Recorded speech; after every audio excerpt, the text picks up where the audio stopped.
Mayang raya pagi ni, mayang raya.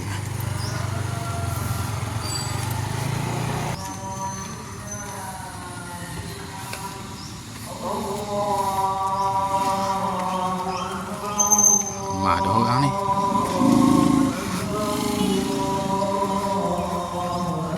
Pelak aku ini.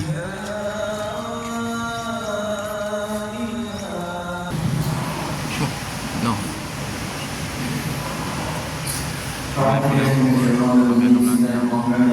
Assalamualaikum warahmatullahi wabarakatuh. Pertamanya, kami daripada Masjid Al-Taqwa Bandar Timur mengucapkan selamat hari raya Aidil Adha kepada seluruh warga Timur Kota, warga jemaah Masjid Al-Taqwa Bandar Timur dan seluruh para jemaah yang datang hadir pada solat sunat pada pagi ini insya-Allah.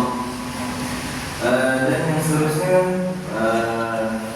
selepas sahaja daripada pelaksanaan solat sunat, kita akan terus beralih ke sebelah dataran memanah Masjid Al-Taqwa untuk sesi penyembelihan dan pembuahan.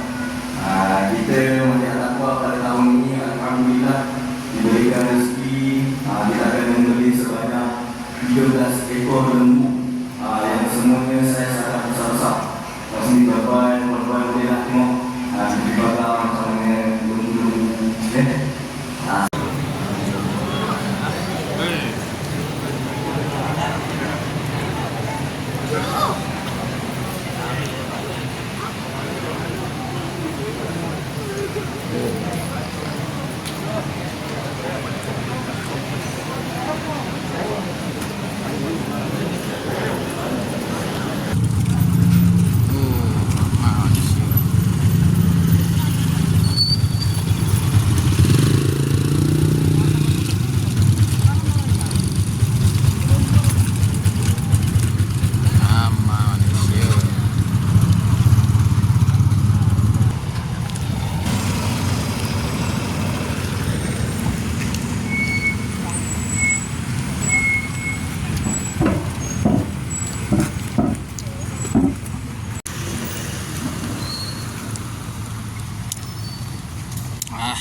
habis dah solat.